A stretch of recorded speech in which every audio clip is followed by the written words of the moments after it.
Haleluya. Shalom Bapak Ibu Saudara-saudara sekalian dikasih dalam nama Tuhan Yesus Kristus. Selamat datang, selamat beribadah di tempat ini bagi jemaat-jemaat sekalian, dan juga selamat menyaksikan bagi jemaat-jemaat yang berada di rumah yang menyaksikan layanan live streaming kami pada pagi hari ini. Kiranya hadirat Tuhan ada dan melingkupi kita semua. Dan biarlah kita mempersiapkan hati kita pada pagi hari ini, kita menerima anugerah yang luar biasa daripada Tuhan. Dan biarlah kiranya anugerah itu ada dalam hati kita. Damai sejahtera itu ada bagi kita. Dan Tuhan memberkati kita dalam segala hal dalam kehidupan kita. Karena Tuhan adalah Tuhan yang penuh kasih. Karena Tuhan adalah Tuhan yang selalu ada bagi kita semua. Dalam setiap musim hidup kita, dalam suka duka cita, Dia selalu ada bagi kita. Terima kasih Bapa, terima kasih Tuhan. Kiranya Engkau memberkati ibadah kami pada pagi hari ini. Dan kami mau menyerahkan hidup kami pada pagi hari ini dalam tangan pengasihan-Mu ya Bapa. Biarlah kami mau duduk diam dalam hadirat-Mu yang kudus. Dan biarlah kami boleh menikmati indahnya hadirat-Mu pada pagi hari ini Tuhan. Bersamamu kami menikmati firman-Mu. Bersamamu kami menikmati anugerah yang Kau berikan Tuhan. Bila pagi hari ini bukanlah suatu ibadah yang biasa, tapi ini adalah ibadah yang luar biasa, di mana kami boleh mendekatkan diri kepada Engkau Tuhan. Biarlah kami mencari wajah-Mu. Biarlah kami boleh tinggal dalam dekapan-Mu. Terima kasih Bapa. Terima kasih Tuhan. Haleluya.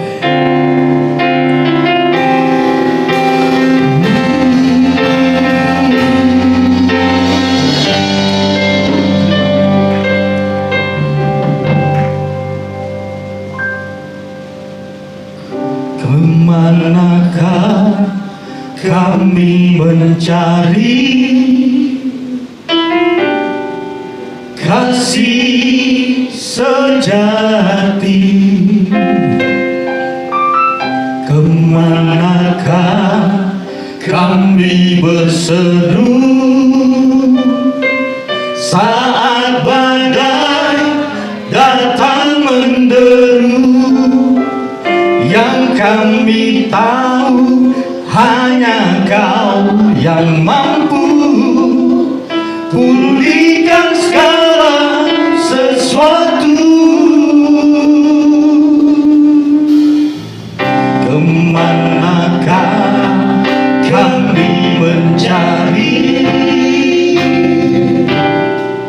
kasih sejati?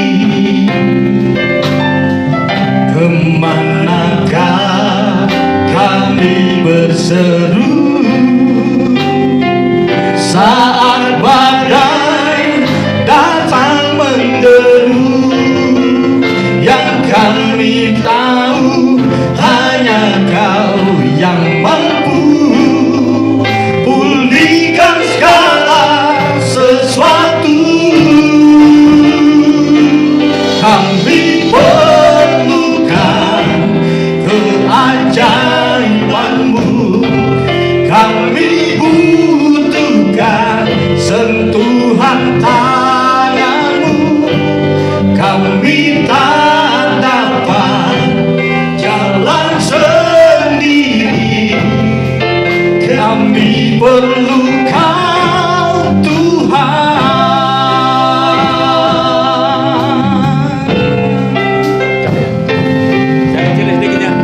Kemanakah kami mencari kasih sejati?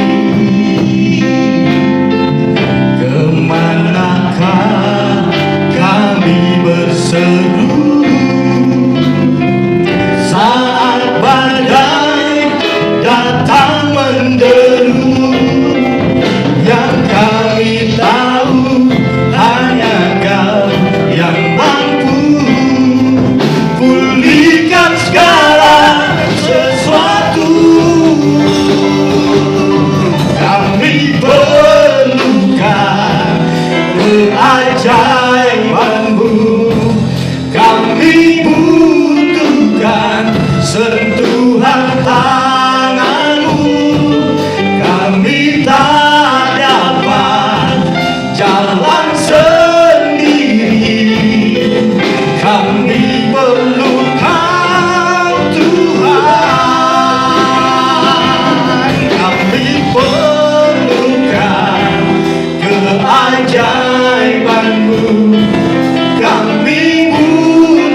Terima kasih Tuhan. Hanya Kau yang mampu pulihkan segenap keadaan kami. Hanya Kaulah benteng kekuatan kami. Engkaulah menara yang teguh bagi kami. Kami perlu Engkau Tuhan.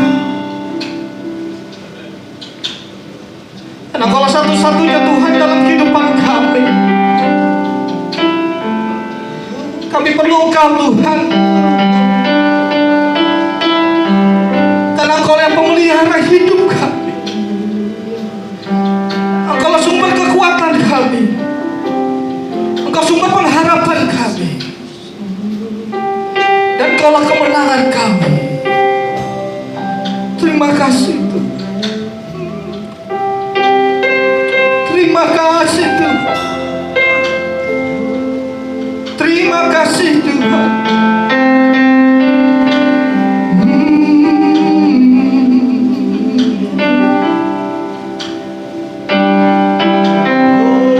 Terima kasih Bapa. Kaulah satu-satunya bagi kami. Kaulah sumber kekuatan kami. Kaulah Tuhan yang ku percaya. Kaulah Tuhan penyembuh kami. Kau Tuhan pemulih kami. Kau Tuhan kekuatan kami.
Satu-satunya yang ku percaya.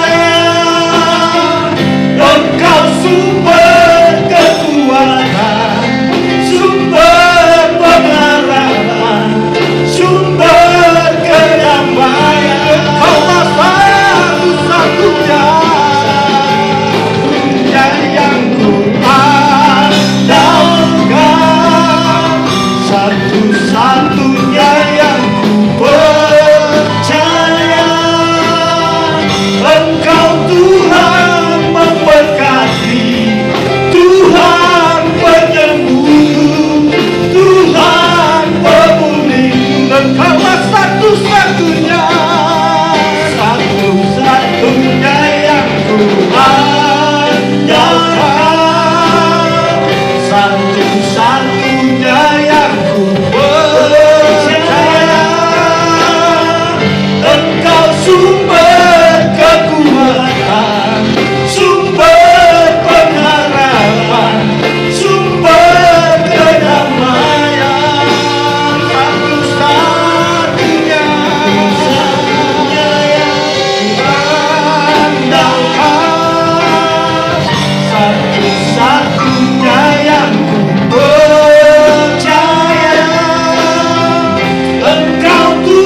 hari ini kami kembali mau mendengarkan isi hati-Mu.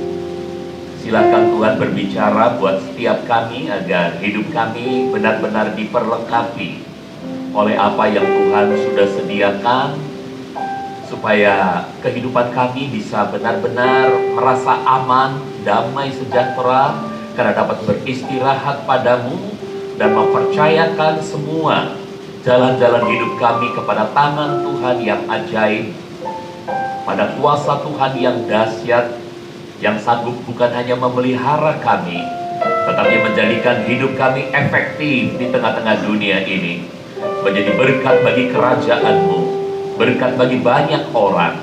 Ini doa, ini kepercayaan kami. Dalam nama di atas segala nama, Yesus Kristus, Yeshua HaMashiach, Tuhan dan Juru Selamat kami berdoa menyambut firman Tuhan pada siang hari ini. Haleluya, kita yang percaya dan diberkati Tuhan sama-sama katakan amin. Shalom Bapak Ibu dan Saudara.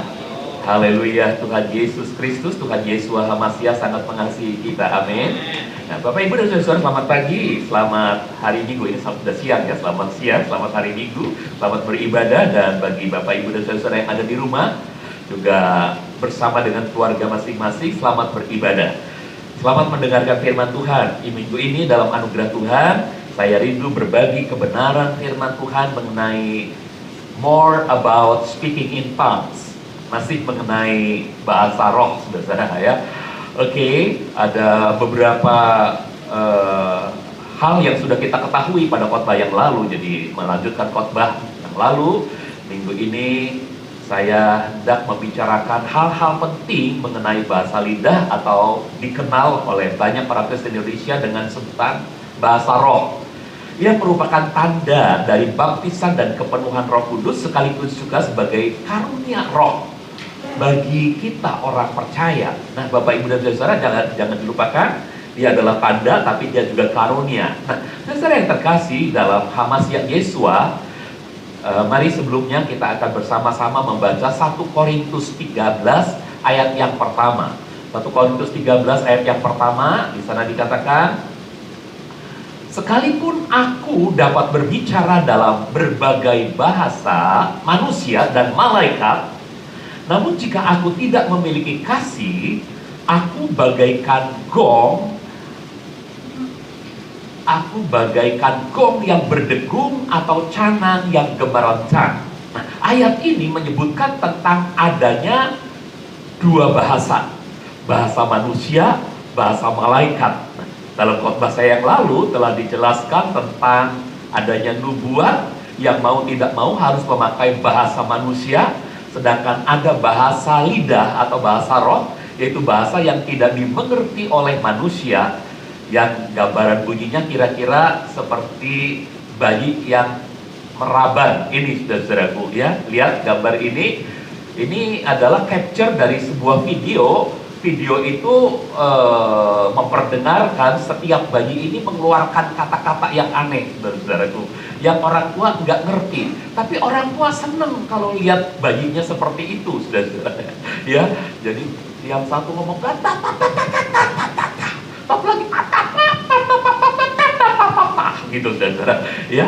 Nah, saudara, itu seperti orang berbahasa lidah sebetulnya. Nah, bahasa lidah dalam ayat ini, saudara-saudaraku, disebut sebagai dengan ungkapan bahasa malaikat tadi ya. Ada bahasa manusia, ada bahasa malaikat, atau mungkin dapat juga kita sebut sebagai bahasa surga, bahasa Tuhan, karena memang Tuhan yang menciptakan untuk berhubungan dengan kita gitu ya. Mungkin itu adalah bahasa surga, bahasa Tuhan, saudara-saudara ya. Nah, oke ya, saudara, jelas sekali ayat ini memberi peringatan bahwa sehebat apapun karunia itu, apakah nubuat atau bahasa lidah, jika tanpa dasar kasih, maka karunia itu hanya akan menjadi seperti gong yang berdegung dan canang yang gemerencang. Artinya hampa, sia-sia semua karunia itu tanpa dasar kasih, saudara-saudaraku. Saudara-saudaraku, memang ayat ini hanya menunjukkan dua karunia, ya, nubuat dan bahasa lidah. Tapi sesungguhnya semua karunia rohani yang Tuhan sediakan bagi gereja, yang merupakan kelengkapan gereja, kelengkapan saudara dan saya untuk melayani Tuhan, dasarnya haruslah kasih, saudara-saudaraku. Apakah saudara mengajar, atau saudara memerintah to govern, atau saudara punya karunia menyembuhkan, dasarnya haruslah kasih, saudara-saudaraku. Sehingga nanti outputnya pun, hasilnya pun pasti kasih. Bukan ego, bukan kebanggaan diri, bukan kepentingan diri sendiri, atau penghakiman-penghakiman, bukan, saudaraku. Tapi hasilnya adalah kasih juga. Nah, saudaraku, baik, kita akan melihat, meninjau, saudaraku, dengan dasar kasih. Mari kita mulai membahas beberapa pernyataan yang sering muncul di tengah-tengah kita, ya, dan juga pertanyaan-pertanyaan mudah-mudahan dapat dijawab, karena kita akan membahas more about speaking in tongues. Saudara-saudara, yang pertama saya hendak bahas bahasa lidah. Jadi ada 4 hal yang akan jadi pembahasan saya, cukup panjang, tapi secepatnya. Yang pertama, bahasa lidah dapat berfungsi untuk bernubuat, dapat berfungsi untuk berdoa secara pribadi, dan dapat berfungsi untuk memimpin doa bersama. Begini, saudara-saudaraku, bahasa lidah dapat berfungsi untuk bernubuat, dapat berfungsi untuk berdoa secara pribadi, dan dapat pula berfungsi untuk memimpin doa bersama, gitu, saudara. Coba kita lihat itu yang ada dalam 1 Korintus 14. Jadi kita lihat gejalanya, saudara. Yang pertama, untuk bernubuat. Coba kita baca dalam 1 Korintus 14 ayat 13. 1 Korintus 14 ayat 13, di sini dikatakan, karena itu orang yang berbicara dalam bahasa lidah, biarlah ia berdoa agar dapat menafsirkannya. Saudaraku, kok diperlukan ada orang yang menafsirkan? Berarti ada sebuah fungsi supaya pendengarnya bisa diteguhkan. Nah, itulah fungsi nubuat, saudara-saudara. Jadi bahasa lidah yang perlu penafsiran, ini adalah bahasa lidah yang berfungsi sebagai nubuat untuk meneguhkan orang-orang lain. Ini peraturannya, saudaraku, bagi orang yang berbahasa lidah untuk bernubuat. Coba kita baca dalam 1 Korintus 14 ayat 27. Jika ada yang hendak berbicara dalam bahasa lidah, biarlah 2 atau paling banyak 3 orang sesuai urutannya, dan biarlah ada 1 orang yang menafsirkannya. Saudara-saudara, biarlah ada 1 orang yang menafsirkannya. Jadi ini persis aturannya sebagaimana yang tertulis untuk orang yang mau bernubuat. Sama seperti ini aturannya, saudara-saudara. Coba, orang yang bernubuat aturannya seperti apa? 1 Korintus 14 ayat yang ke-29.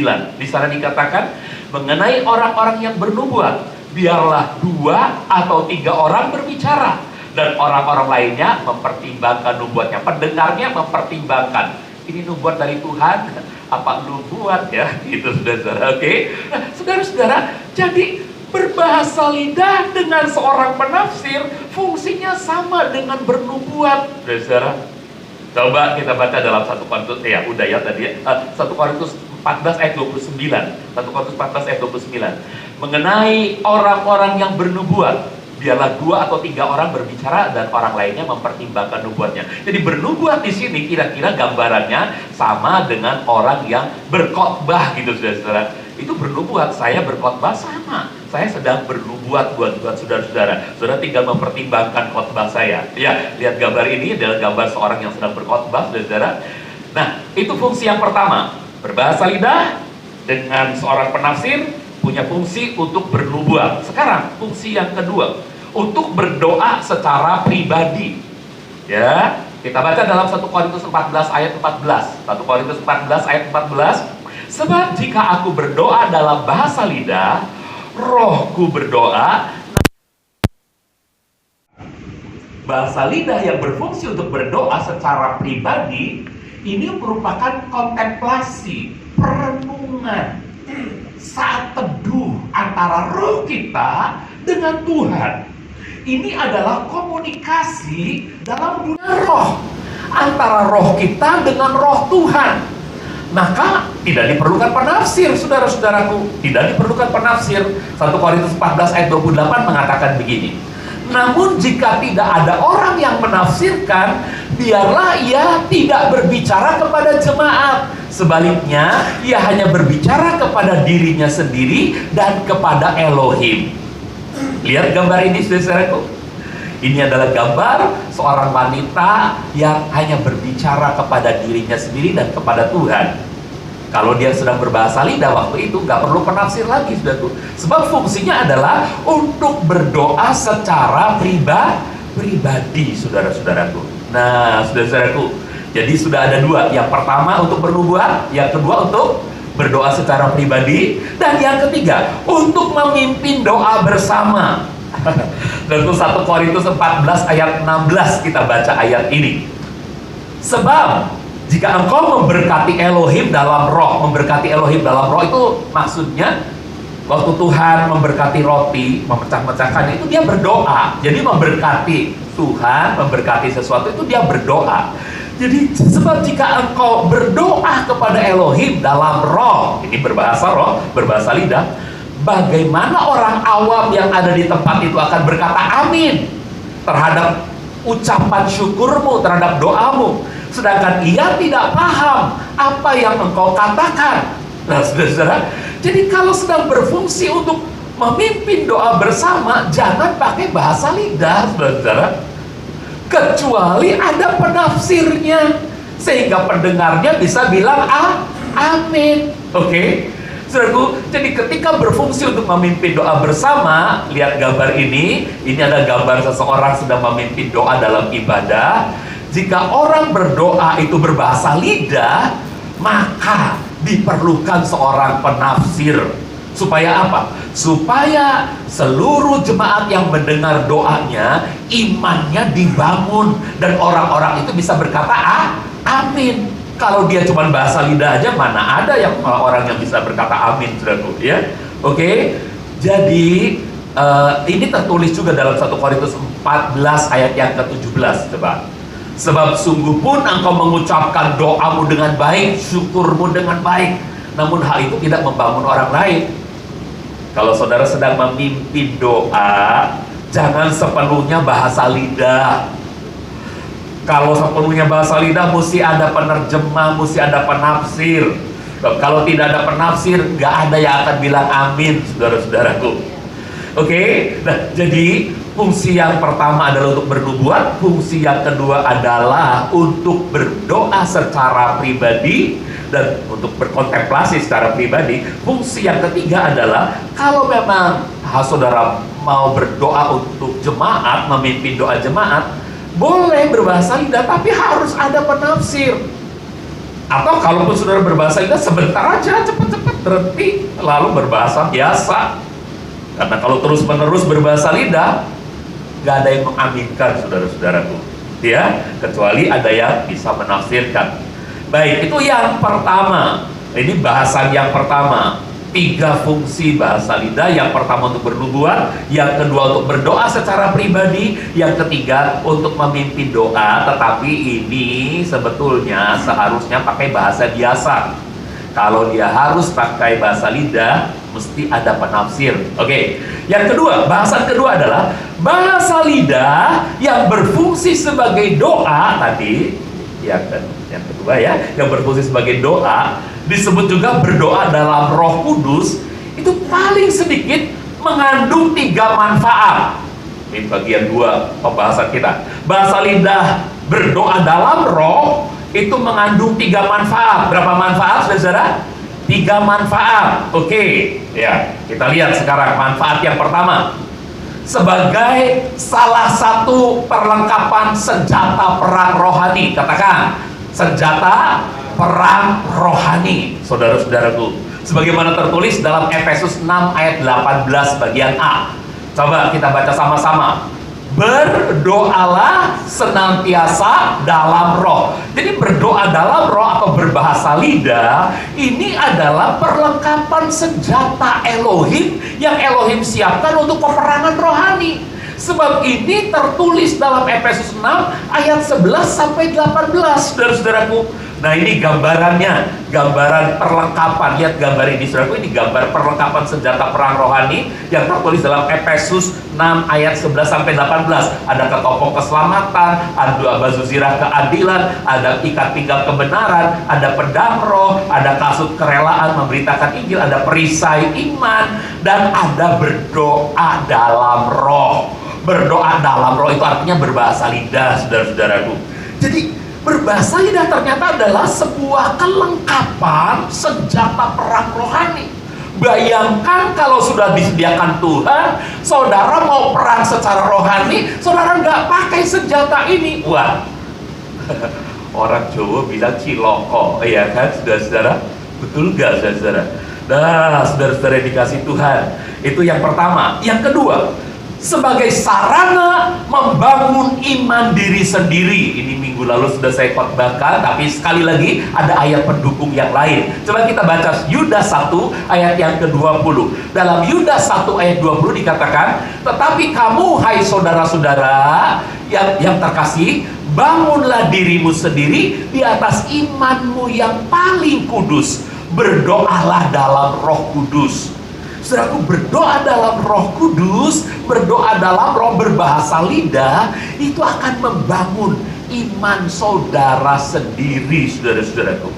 Hal ini sama persis seperti yang tertulis dalam 1 Korintus 14 ayat 4a. Ya, 1 Korintus 14 ayat 4a, minggu lalu sudah saya bacakan ayat ini. Coba kita baca sekali lagi. 1 Korintus 14 ayat 4a. 2, 3. Orang yang berbicara dalam bahasa lidah, ia sedang membangun dirinya sendiri.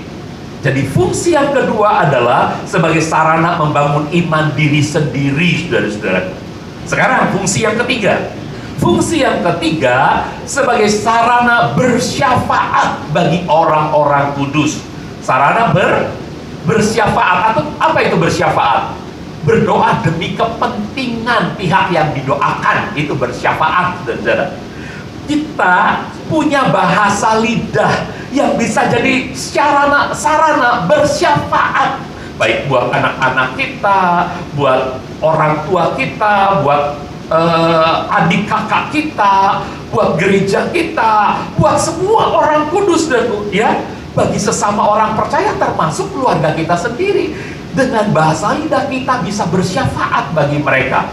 Dan syafaat ini sesuai dengan kemauannya Elohim, bukan kemauan kita ternyata. Karena ini bahasa roh, bahasa yang Tuhan sendiri menaruh makna-maknanya dalam setiap suku kata yang kita keluarkan, dalam setiap syllables yang kita keluarkan. Tuhan taruh pada kata-kata itu makna-makna. Jadi ini menurut kehendak Tuhan. Nggak percaya? Baca ayatnya. Dalam Roma 8 ayat 26 dan 27. Ayat 26 dulu, saudara, ayat 26. Begitu pula roh, dia membantu dalam kelemahan-kelemahan kita, sebab kita tidak tahu apa yang seharusnya kita doakan sejauh ini. Tetapi roh itu sendiri bersyafaat bagi kita dengan keluhan-keluhan yang tak terucapkan. Saudaraku, pernahkah saudara desperate, nggak bisa lagi berdoa untuk anakmu kah, untuk suamimu kah, untuk istrimu kah, untuk rekan bisnismu kah? Udah desperate, padahal dia orang Kristen nih. Dan mungkin udah bingung. Tapi waktu saudara tidak bisa lagi berdoa dengan akalmu, roh mampu berdoa bersyafaat dengan keluhan-keluhan yang tidak terucapkan, dengan bergumam. Itu sudah lihat gambar ini dengan keluarkan syllabus semacam ini, suku-suku kata, lalu Tuhan menaruh makna pada setiap kata yang keluar dari bibirnya kita yang berbahasa roh itu, saudara-saudaraku. Saudara-saudara, ini yang disebut meraban, ya, saudaraku. Ini yang dilakukan oleh anak-anak kecil. Kalau ini kelihatan anaknya udah gede ya, yang seumur tadi tuh, yang bayi-bayi tadi ya. Oke. Nah, saudara-saudaraku, sekarang kita baca ayat 27-nya. Roma 8 ayat 27. Dan dia yang menyelidiki isi hati sudah tahu apa isi pikiran roh itu, sebab roh bersyafaat demi orang-orang kudus sesuai dengan kemauan Elohim. Elohim waktu mendengar bunyi seperti yang tadi anak itu kemukakan, itu umpamanya kita sedang berbahasa lidah, Elohim itu tahu maksudnya apa. Dia nangkep semua makna yang telah ditaruh oleh Roh Kudus pada bahasa lidah kita itu. Elohim tahu, itu sebabnya Elohim bisa menjawab. Dan Elohim senang karena itu maunya Elohim, saudara-saudaraku. Ya, sesuai dengan kemauan Elohim. Saudara-saudaraku, itu kemauannya Tuhan. Kalau kita berbahasa lidah, bersyafaat untuk orang lain. Amin. Nah, jadi fungsi yang ketiga apa, saudaraku? Untuk bersyafaat. Fungsi yang pertama, untuk apa tadi? Masih ingat, saudara? Iya, perlengkapan senjata perang. Fungsi yang kedua, sarana membangun iman diri sendiri. Fungsi yang ketiga, sebagai sarana bersyafaat. Baterainya tadi. Baterainya oh, cek ada, masih hijau Pak, bisa teman. Cek. Ya, sebagai yang ketiga adalah sebagai sarana bersyafaat. Oke, sekarang kita lanjutkan pada pembahasan yang nomor 3. Tadi sudah pembahasan nomor 2 selesai. Sekarang pembahasan nomor 3 sudah selesai. Ya, pembahasan nomor 3. Bahasa lidah dapat berupa tanda kepenuhan Roh Kudus, tapi dapat pula berupa karunia rohani. Nah, dalam hal ini, saudaraku, ini bisa terjadi banyak pertanyaan, ya. Karena ada banyak orang menganggap bahasa lidah itu hanya merupakan tanda kepenuhan Roh Kudus. Dia lupa bahwa itu juga karunia rohani, sehingga ada pernyataan-pernyataan yang kurang begitu pas dengan orang-orang yang berbahasa lidah, saudara-saudaraku. Ya, dengan kelompok kerja yang berbahasa lidah. Kita baca dulu, kita lihat, saudaraku, yang pertama. Hal yang pertama, bahasa lidah sebagai tanda kepenuhan Roh Kudus dapat kita baca dalam Kisah pasal 2 pada peristiwa kepenuhan roh di kamar loteng di kota Yerusalem pada hari Pentakosta. Tapi itu bahasa lidahnya adalah menggunakan bahasa manusia. Oke? Lalu pada Kisah pasal 8 ini pada peristiwa kepenuhan Roh Kudus atas orang-orang Samaria. Pada minggu lalu saya khotbahkan bahwa walaupun tidak tertulis ada bahasa lidah di sana, namun Simon si penyihir yang mau membeli karunia penumpangan tangan itu, dia tahu dari mana kalau orang yang ditumpangi tangan itu kepenuhan Roh Kudus kalau orang itu tidak berbahasa lidah. Kalau implikasi dari kepenuhan Roh Kudus hanya rendah hati, hanya jadi orang baik, berbuah-buah gitu, nggak kelihatan waktu ditumpangin tangan ke.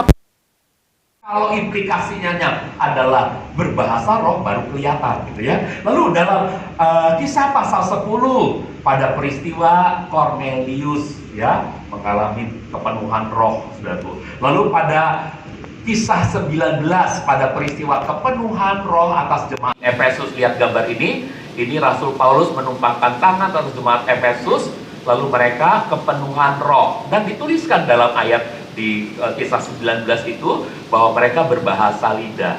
Oke? Nah, saudara-saudaraku, kita melihat apa artinya. Artinya bahasa lidah ini, nah, orang sering mengklaim begini, bahasa lidah ini terjadi ketika seorang kepenuhan Roh Kudus.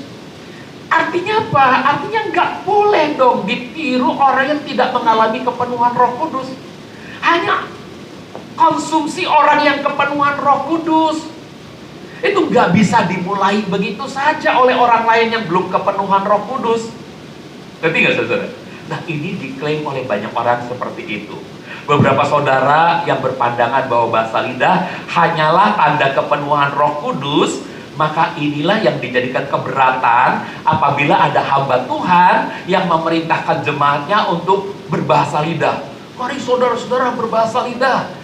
Kenapa orang-orang ini berkeberatan? Karena ini suatu patokan mereka adalah yang diperintahkan itu penuhlah dengan Roh Kudus, bukan berbahasa lidah lah. Oh, ini pendeta enak-enak aja suruh jemaatnya berbahasa lidah lah. Harusnya penuhlah dengan Roh Kudus, sebab Alkitab bilangnya gitu, penuhlah dengan Roh Kudus. Nah, saudara, tapi itu adalah bahasa lidah sebagai tanda kepenuhan. Sekarang ada jawabannya pada bahasa lidah sebagai karunia rohani. Jawabannya di sini, saudara.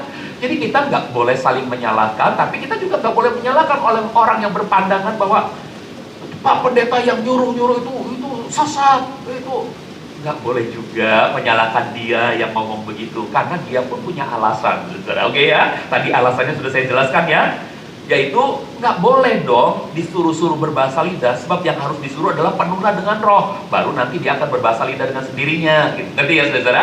Oke, nah sekarang jawabannya ternyata atau keserasiannya ada pada yang kedua, bahasa lidah sebagai karunia rohani. Ketika kita memahami bahasa lidah bukan hanya sebagai tanda, tapi juga sebagai karunia rohani, maka kita akan dapatkan keserasian, keselarasan, keseimbangan yang bagus pada teologi kita, saudara. Coba kita lihat 1 Korintus 12 ayat yang ke-10, ya.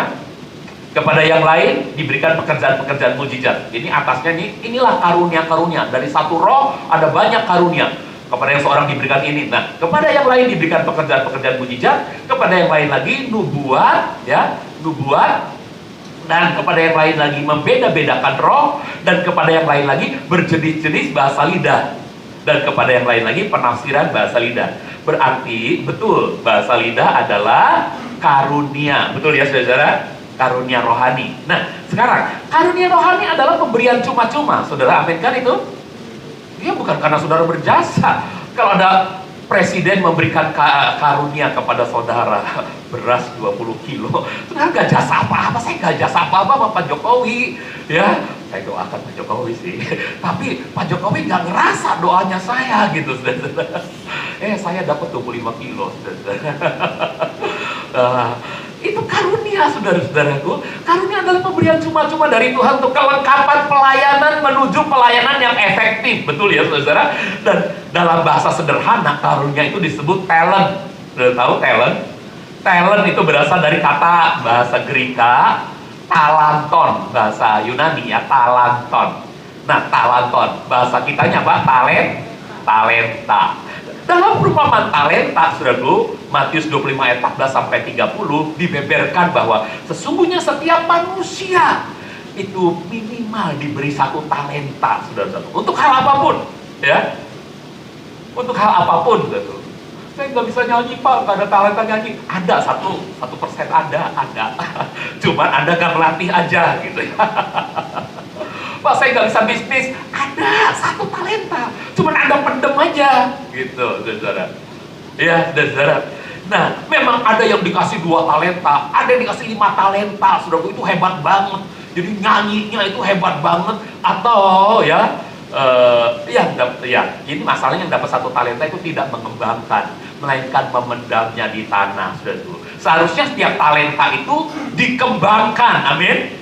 Wajib dilatih, wajib dipraktekkan. Lihat gambar ini, saudara-saudaraku. Ini adalah gambar gadis cilik yang piawai bermain piano pada usia yang sangat-sangat kecil sekali, 6 tahun. Awalnya pasti dia memulai dengan susah payah, betul kan? Betul, saudaraku, tapi dia mungkin dapat 5 talentanya, saudaraku. Sehingga begitu susah payah sedikit langsung, wah, umur 6 tahun udah mendunia gitu, saudara-saudara ya. Tapi kalau saudara cuma talentanya 1, kalau dilatih pasti bisa, saudara-saudaraku. Begitupun dengan karunia rohani, misalnya kesembuhan. Tuhan tuh paling nggak ngasih setiap saudara 1 talenta kesembuhan. Saudaranya aja yang nggak mau coba, nggak mau praktekin. Coba kalau saudara berani praktekin, lama-lama ketagihan. Begitu didoain tetangganya sembuh, sembuh lu, padahal yang nyembuhin Tuhan gitu ya. Tahu talentanya lama-lama berkembang, dia coba lagi ke tetangga yang kirinya, doain lagi, sembuh, doain lagi. Wah, makin lama dia makin bergairah, saudara-saudara. Bernubuat juga begitu, khotbah itu begitu, mesti dilatih, betul ya? Yang ada di sekolah Alkitab, yang ada di seminari, betul nggak? Ada latihan nggak? Latihan khotbah, latihan homiletik, mesti dilatih, dan makin terus-menerus dilatih, jam terbangnya makin hebat, makin piawai khotbahnya. Pilot juga begitu, saudara-saudara. Nah, saudara-saudaraku, begitu pun dengan karunia rohani. Jadi kita harus kembangkan, saudaraku. Ya, kita harus kembangkan. Karenanya, khusus tentang karunia bahasa lidah, itu bisa dimulai dari pihak manusia itu sendiri. Artinya, kalaupun dia belum mengalami kepenuhan Roh Kudus pada waktu itu, saudaraku, dia belum mengalami kepenuhan, dia bisa memulainya dengan mengucapkan. Ini prakteknya. Ini anak yang belajar main piano, waktu memulainya, dia pasti Gak ada lagu apapun, gak bisa apa-apa itu mah. Gue juga bisa begitu mah, cuma tuk tuk tuk tuk. Betul gak saudara? Nggak langsung dia mahir begitu. Nyoba sekali di depan piano langsung Mozart yang keberapa gitu udah bisa dia mainkan. Enggak, saudara. Nah, jadi bisa saja orang belum kepenuhan roh, tapi dia memulai dengan berbahasa roh, dengan menggoyangkan lidahnya, belum dikasih makna sama Roh Kudus. Tiba-tiba di hatinya ada kerinduan, Tuhan penuhi saya dengan roh-Mu. Begitu Roh Kudus memenuhi hatinya, lalu Roh Kudus menaruh makna-makna dalam setiap perkataannya, saudara-saudaraku. Sampai kemudian, nah orang itu kepenuhan roh, nah disitulah taharapnya. Jadi pertamanya, startnya itu ya, startnya kalau mobil itu mesti di starter dulu. Startnya cengenges, itu mulai ngomong. Lalu akhirnya Roh Kudus memenuhi, dan akhirnya kata-kata berikutnya ini 5 kata pertama nggak ada makna. Kata ke-6, kata ke-7 udah Tuhan, udah Roh Kudus taruh makna, dan Bapak Yahweh tahu maknanya, saudara-saudaraku. Saudaraku, artinya apa, saudaraku? Artinya memang berbahasa lidah yang benar adalah ketika Roh Kudus menaruh makna pada setiap kata-kata itu. Amin.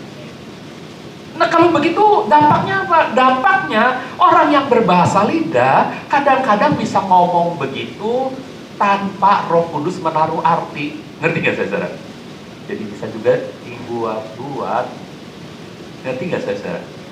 Tapi kalau kitanya rindu dipenuhi Roh Kudus, saudaraku, ya seperti Rasul Paulus ya, artinya gini saudaraku,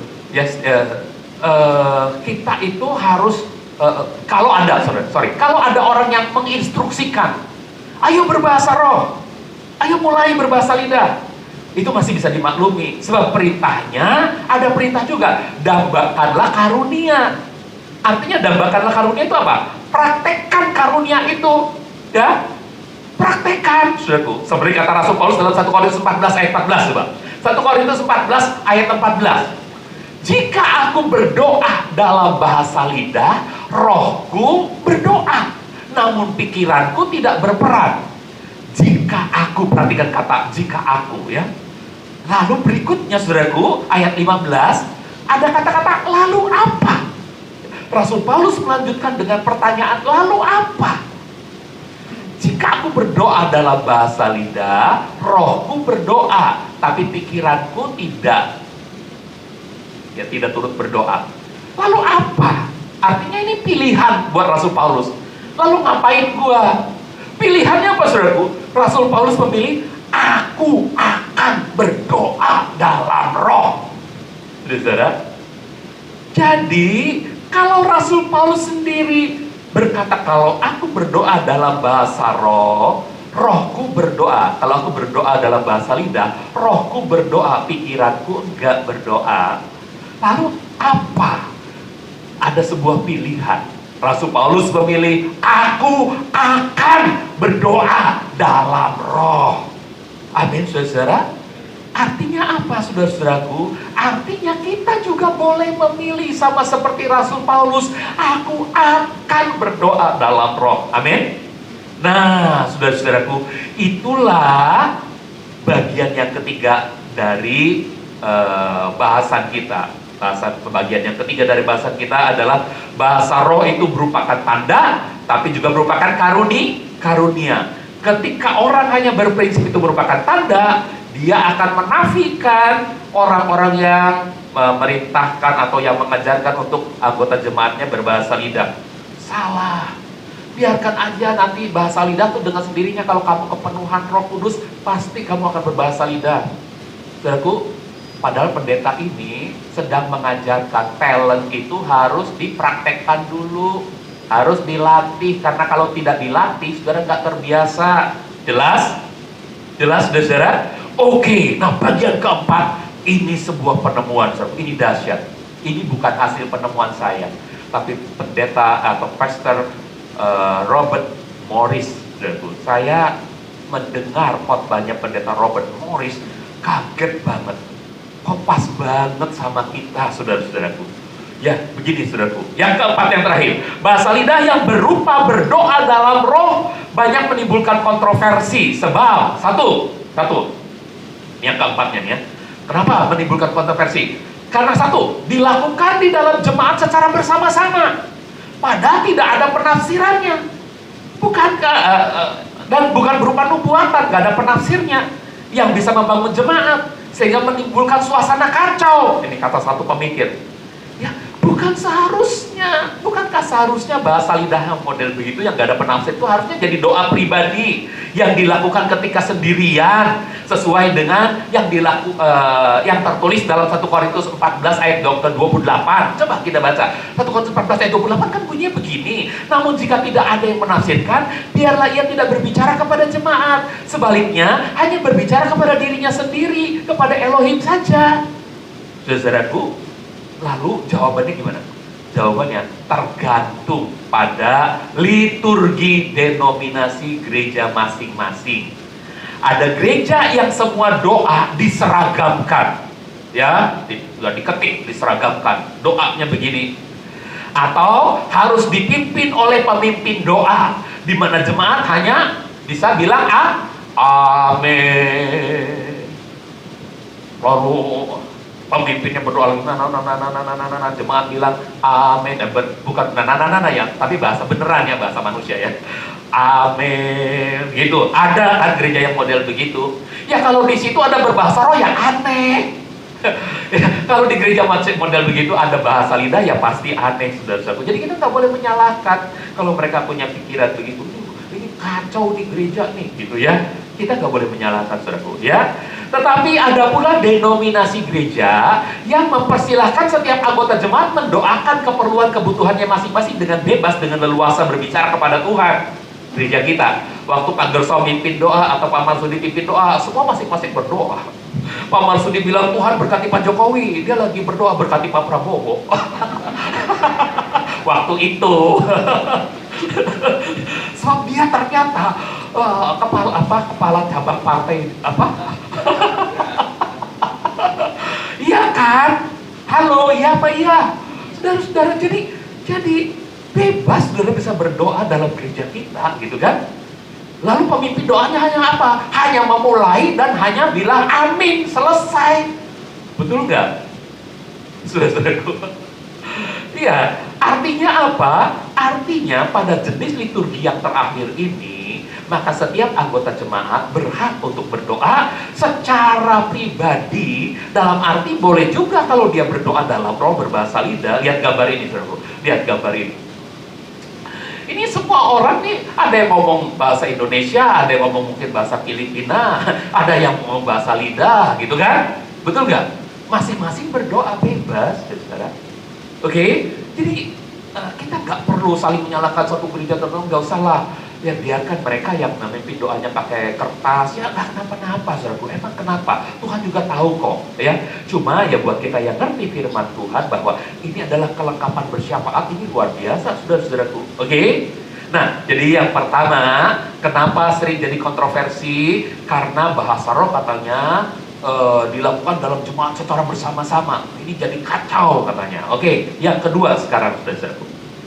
Kedua, ada yang mengatakan bahwa dalam berdoa dalam roh secara bersama-sama itu mencirikan kekacauan sebagaimana yang tercermin dalam peristiwa Menara Babel. Nah, ini yang pendapatnya pendeta Robert Morris. Dalam peristiwa Menara Babel, ketika bahasa manusia dikacaukan Tuhan, ada pendeta datang ke gereja kita, lalu kita sedang berbahasa, ini dia bahasa yang dikacaukan Tuhan. Ya bahasa Babel ini katanya gitu. Ada, tapi ya nggak kenapa-napa. Kita kan dengan kasih, ya. Kalau berita ini sampai didengar sama pendeta yang bersangkutan, saya harap dia bisa ngerti bahwa kita mengasihi dia juga, ya kan, saudara. Oke, jawabannya apa, saudaraku? Jawaban ini benar-benar kutipan dari khotbah tentang speaking in tongues oleh Pastor Robert Morris dari Gateway Church. Mari kita lihat konteksnya. Kejadian pasal 11, saudaraku. Kejadian 11 ayat 1. Ayo kita baca Kejadian 11 ayat 1. Baca sama-sama. 2, 3. Adapun seluruh bumi itu satu bahasanya dan satu logatnya. Kejadian 11 Ini cerita tentang Menara Babel, tentang Tuhan akhirnya mengacaukan percakapan antara manusia dengan manusia.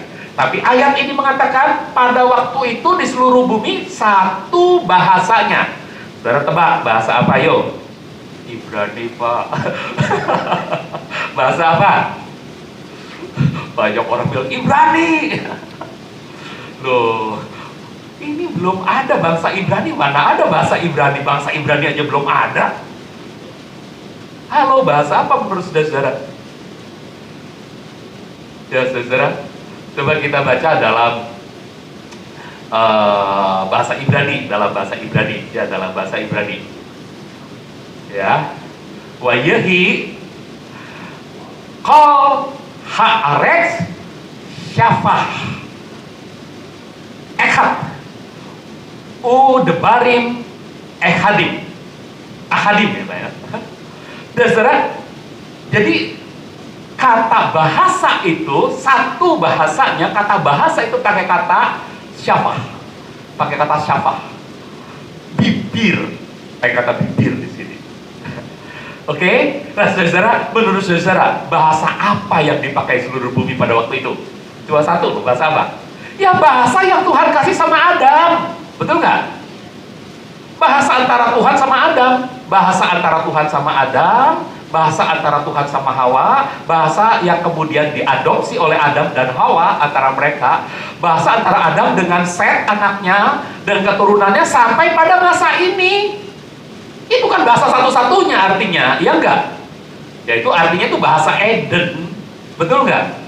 Kalau boleh disebut itu bahasa Tuhan atau bahasa surga, kalau boleh disebut, tapi bukan mengklaim bahasa surga. Mati aja lah soal itu. Tapi kita bisa ngomong itu bahasanya Tuhan dengan manusia waktu itu. Betul nggak? Nggak ada yang lain. Belum ada bahasa lain. Sebab setelah peristiwa ini, baru manusia menciptakan bahasanya masing-masing. Jadi, saudara-saudaraku, bahasa yang ada pada waktu itu adalah bahasanya Tuhan, atau bahasa malaikat lah, atau bahasa surga lah, bahasa Eden lah. Oke? Jelas, saudara? Oke ya? Nah, saudara-saudara, bukan bahasa Ibrani ya, sebab bahasa Ibrani muncul setelah masa Abraham, setelah Israel mempunyai 12 anak, setelah berkembang biak di Mesir tuh anak-anaknya, tuh baru bahasa Ibrani dikenal gitu. Pasti ini bahasa Eden, bahasa surga atau bahasa malaikat atau bahasa Tuhan sebutannya. Nah, apa kehebatan bahasa ini, saudaraku? Coba kita baca dalam Kejadian 1 ayat yang ke-6. Kehebatan bahasa ini. Kita baca.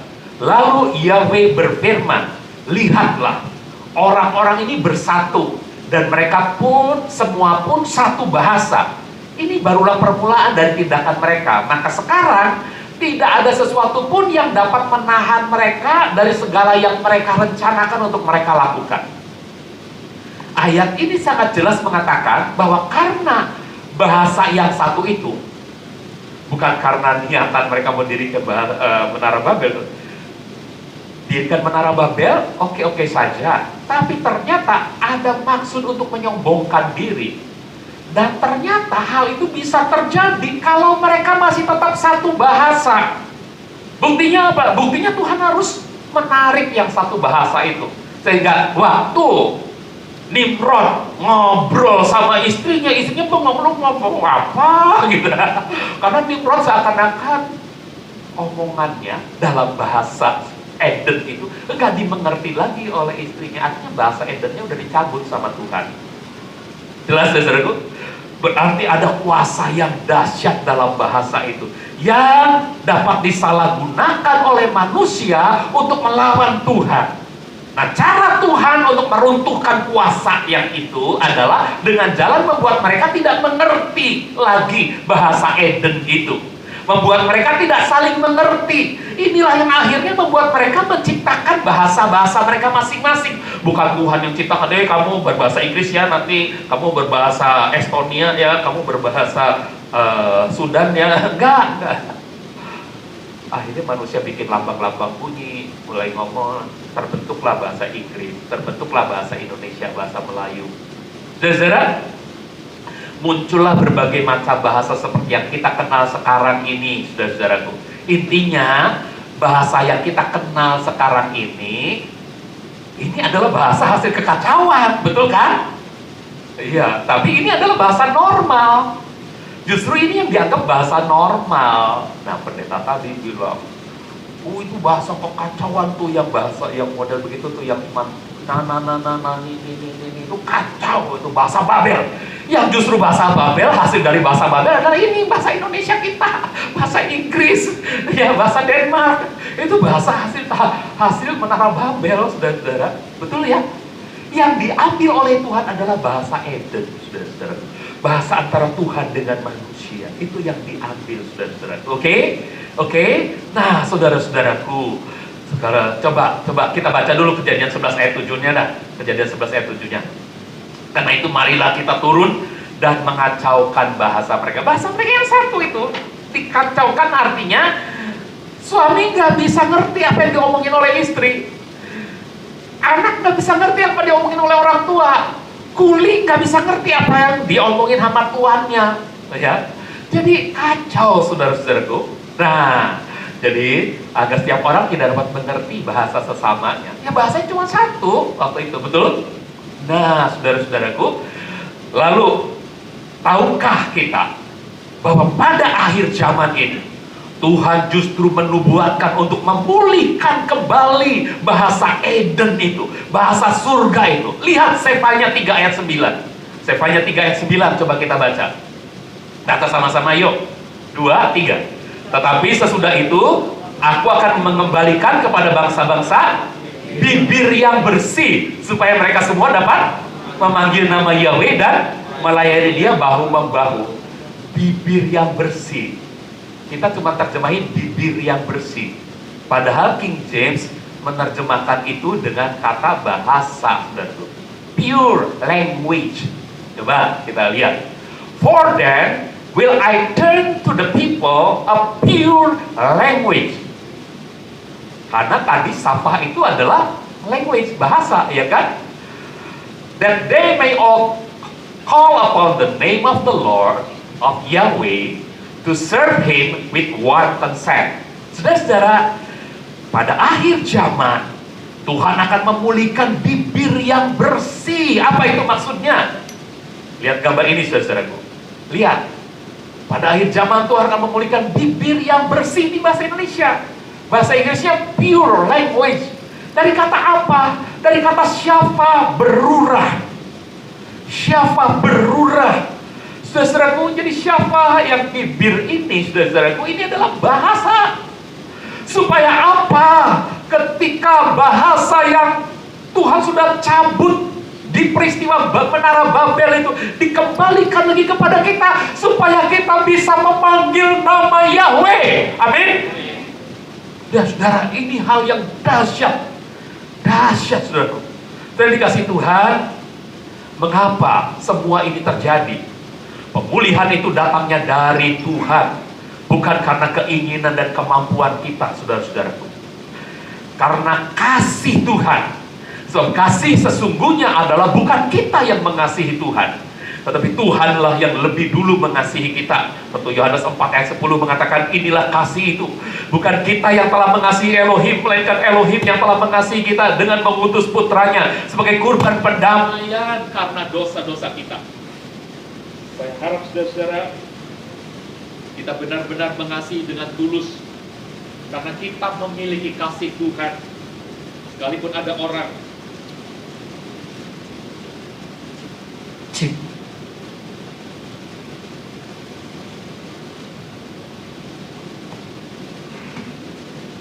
sekalipun ada orang-orang yang mengatakan hal-hal aneh kepada kita yang mengagungkan nama Yahweh, saudara, tetap mengasihi mereka. Amin. Sebab bukan kita yang hebat bisa mengasihi mereka, tapi kasih Tuhan sudah memenuhi kita, saudara-saudara. Saudaraku, sayangnya memang banyak di antara mereka dan orang-orang di zaman dulu, Israel, saudaraku, ini dinubuatkan kepada Israel, tidak mau diberi kasih dan kelegaan oleh Tuhan. Banyak yang nggak ngerti dan akhirnya nggak mau. Coba kita baca dalam Yesaya 28 ayat 11. Yesaya 28 ayat 11 mengatakan, sungguh melalui logat yang ganjil dan bahasa yang asing, dia akan berbicara kepada bangsa ini.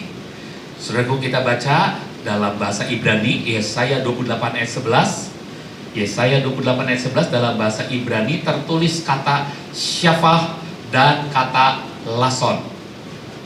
Syafah itu bibir, lason itu adalah lidah. Dan ini sama-sama menunjuk soal bahasa. Jadi dikatakan dalam ayat ini melalui logat yang ganjil, melalui bahasa yang aneh kedengarannya, cuma la li atau apapun gitu, saudara. Dan bahasa yang asing.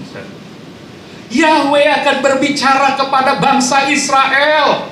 Tapi apa yang direspons oleh bangsa Israel? Saudara, dalam ayat 12. Kita lihat ayat 12.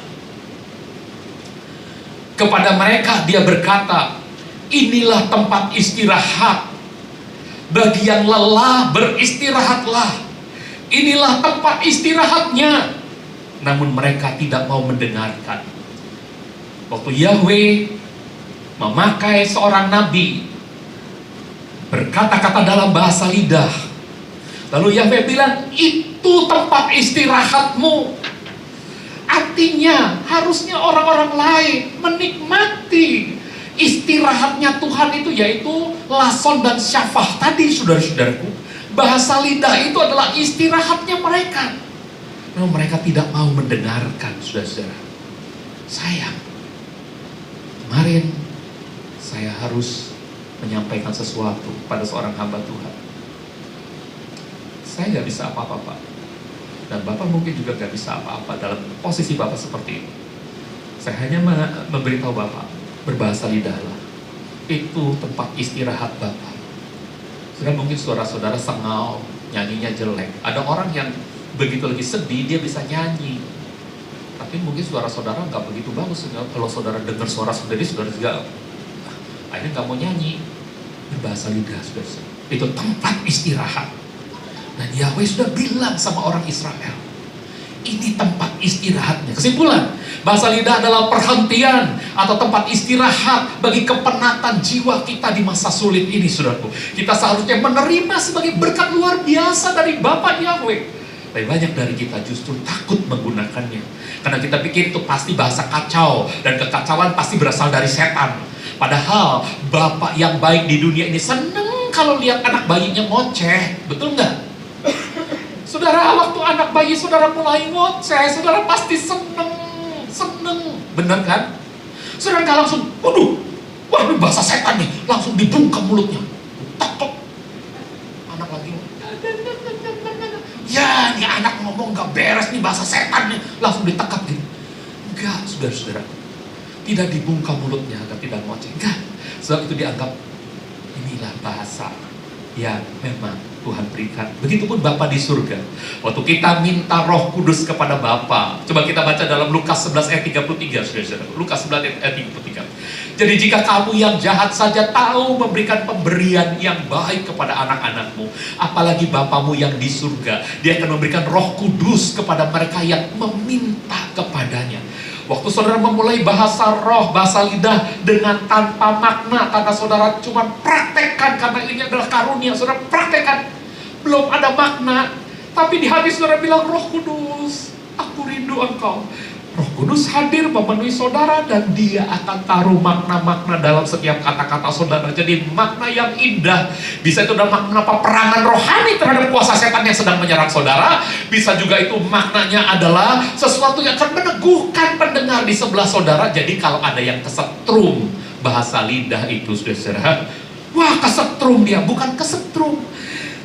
Ini roh ini menaruh kata-kata yang ternyata punya makna mendoakan temanmu yang di sebelah saudara, dan rohnya dia menyambut. Akalnya dia nggak ngerti, rohnya dia menyambut. Ya, saya didoakan, langsung dia juga berbahasa lidah, saudaraku. Bersyukur pada Tuhan. Saudara-saudara, coba hebat nggak ini? Saudara, ini berkat yang luar biasa dari Tuhan. Mari kita bangkit berdiri, saudara-saudaraku. Mari kita nyanyikan, datang Roh Kudus kau kurindu. Kalau kita minta Roh Kudus, Tuhan gak mungkin kasih roh setan. Lu waktu kita berbahasa lidah, rasain lu, gua kasih roh setan lu sih minta Roh Kudus, gua kasih roh setan lu sama lu. Gak mungkin, Bapak yang baik, gak mungkin seperti itu, amin. Dari saudaraku, kalau saudara minta Roh Kudus, dia pasti memberikan Roh Kudus. Saudara mulai gerakan lidahmu, mungkin gak ada makna, tapi kalau saudara nanti terbiasa, Roh Kudus waktu memenuhi saudara akan menaruh makna-makna yang dahsyat. Itu tempat istirahatmu, saudara. Itu adalah bahasa Eden, bahasa surgawi yang sedang dipulihkan oleh Tuhan.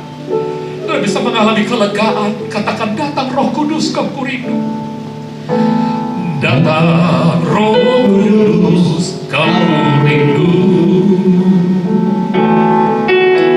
Dengan minyak yang baru, urapiku.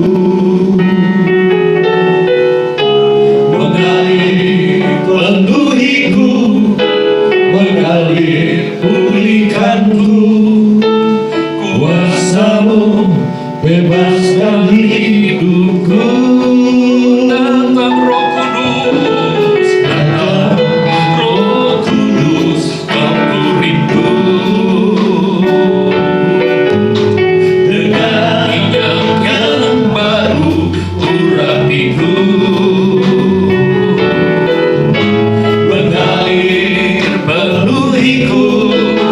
Mengalir pulihkanku, kuasa-Mu bebaskan hidupku.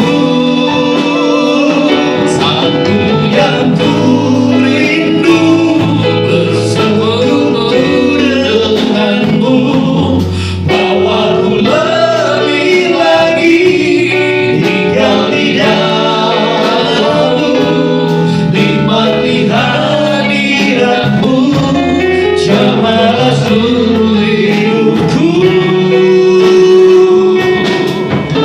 Kuasa-Mu mengubah hidup, Satu yang ku rindu, yang ku rindu.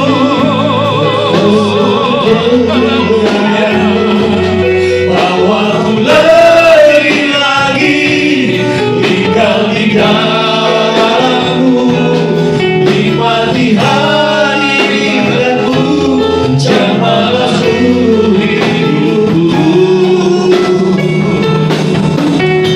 Kuasa-Mu mengubah hidup, kuasa-Mu mengubah, kuasa-Mu mengubah hidup, kuasa-Mu mengubah, kuasa-Mu mengubah hidupku. ya lama-lama ya lama se.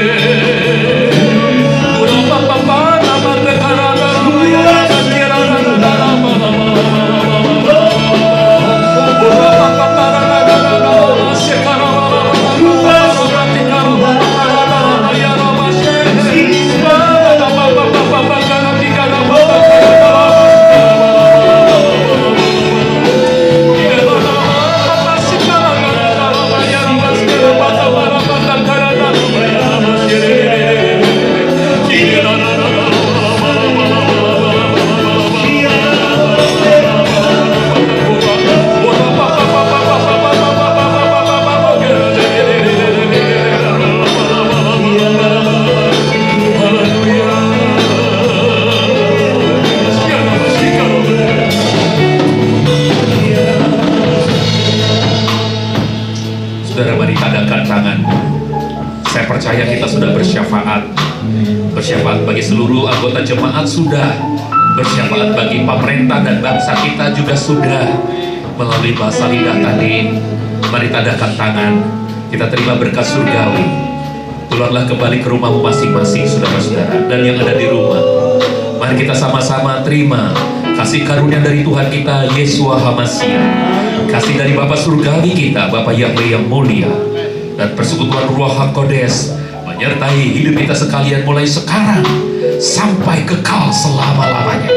Dan sementara kita menjalani kehidupan kita di bumi ini, kita akan mengalami berkat yang berlimpah-limpah, karena senjata perang kita, karena syafaat kita, karena doa pribadi kita, dan karena berbahasa lidah ini Tuhan sedang memulihkan pada kehidupan kita tempat istirahat yang nyaman bagi kita.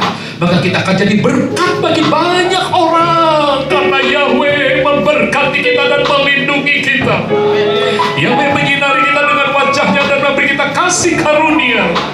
Yahweh menghadapkan wajahnya kepada kita dan memberi kita damai sejahtera.